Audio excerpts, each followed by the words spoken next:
बिस्मिल्लाहिर्रहमानुर्रहीम।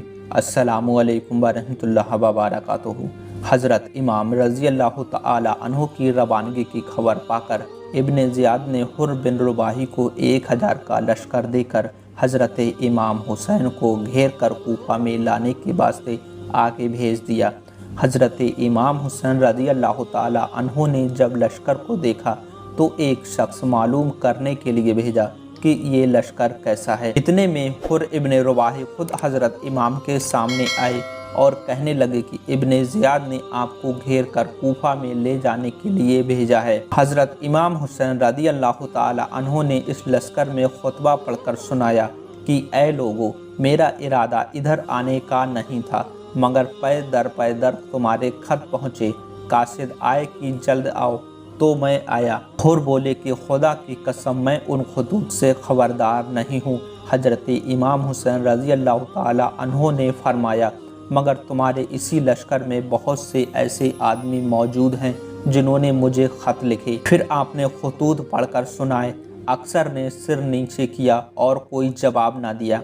हुर ने हज़रत इमाम रज़ी अल्लाह तआला अन्हु से कहा कि हज़रत इब्न ज़ियाद ने मुझे आपको घेर कर कूफा में चलने का हुक्म दिया है, मगर मेरे हाथ कट जाएं जो आप पर तलवार उठाऊं। चूँकि मुखालिफ मेरे साथ, इसलिए मसलहत यही है कि मैं आपके हमरा यानी साथ रहूं। रात को आप मस्तूरात यानी कि औरतों का बहाना करके अलहदा उतरें, और जब लश्कर वाले सो जाएं तो आप जिस तरफ चाहें चले जाएं। मैं सुबह को कुछ देर जंगल में तलाश करके वापस चला जाऊंगा और इब्न ज़ियाद से कुछ बहाना कर दूंगा। हदीस शरीफ तज़किरा सफ़ा नंबर 57। इधर लश्कर अजीम, उधर चंद थोड़े से पाक लोग, क्या कोई अकल का दुश्मन कह सकता है कि इस बेसरबा आसानी के साथ आप सल्तनत हासिल करने को निकले थे? हरगिज़ नहीं, बल्कि आपको मैदान में सिर्फ हिमायत दीन का जज्बा ले गया था। न अपनी आन की खातिर न अपनी शान की खातिर वो मैदान में निकल आए, फ़कत ईमान की खातिर। हज़रत इमाम रज़ी अल्लाह तआला अन्हु को कूफा की रवानगी की खबर पाकर इब्न ज़ियाद ने हुर इब्न रुबाही की क़यादत में एक लश्कर आगे भेज दिया था।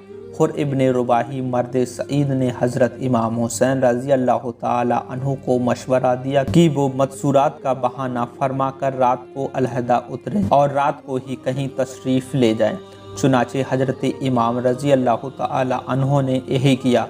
रात को जब यजीदी लश्कर सो गया तो आपने वहाँ से कूच किया। अंधेरी रात में मालूम ना हुआ कि किधर जा रहे हैं। सुबह को एक मैदान हौलनाक में पहुंचे। यहाँ उतरे तो इस मैदान में जिस जगह मेख गाड़ते जमीन से खून निकलता, जिस दरख्त से लकड़ियाँ तोड़ते खून टपकता। ये हाल देखकर इमाम ने पूछा कि तुम में से किसी को इस दस्त यानी जंगल का नाम मालूम है? एक ने कहा कि इसे मारिया कहते हैं। फरमाया कि शायद कोई दूसरा नाम भी हो। लोगों ने कहा कि इसे करबला भी कहते हैं। ये सुनकर आपने फरमाया, ज़मीन करबला यही है, हमारे खून की बहने की जगह यही है। अब हम यहाँ से कहीं नहीं जा सकते। दुश्मन यहाँ पे खून हमारा बहाएंगे, जिंदा यहाँ से हम न कभी फिर के जाएंगे। आले नबी का होगा इसी जहाँ पे खात्मा, सब तिस्न लब यहाँ पे सर अपना कटाएंगे। करबो वाला नाम है इसी सर जमीन का, बच्चे यहाँ पे पानी का कतरा न पाएंगे। होगा हर एक शहीद यहाँ मुस्तफ़ा का लाल, और लाश कत्लगाह से हम सब की लाएंगे। अली अकबर रज़ी अल्लाह तआला अन्हु ने अर्ज़ किया, अब्बा जान आप क्या फरमा रहे हैं? फरमाया, बेटा तेरी अब्बा जान अली मुर्तज़ा सिफ़ीन हुए यहाँ ठहरे और बड़े भाई हसन रज़ी अल्लाह तआला अन्हु के जानू सिर रख कर सोए।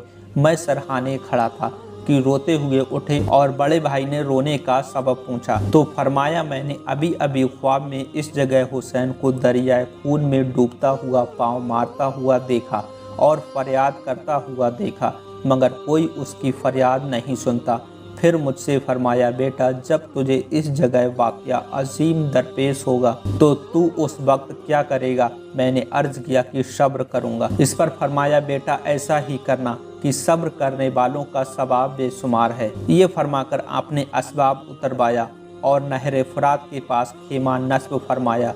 उस दिन मुहर्रम की 2 तारीख थी और हिजरी का 61वां साल था। हदीस तज़किरा और सफ़ा नंबर 61। दश्ते करबला अज़ल से ही हज़रत इमाम हुसैन रज़ियल्लाहु ताला अन्हु के लिए इम्तिहान का मुकर्रर हो चुका था। हज़रत को ख़ुद भी अपने इस इम्तिहान देने का इल्म था और ये आप ही की शान और आप ही का हिस्सा है कि इस ज़बरदस्त इम्तिहान के लिए आप हर तरह से तैयार थे। आपने पाए इस्तकबाल और अज़्म व सिबात में जर्रा बराबर भी लग़्ज़िश न आने दी, यानी आप अपने पक्के इरादे से नहीं डगमगाए।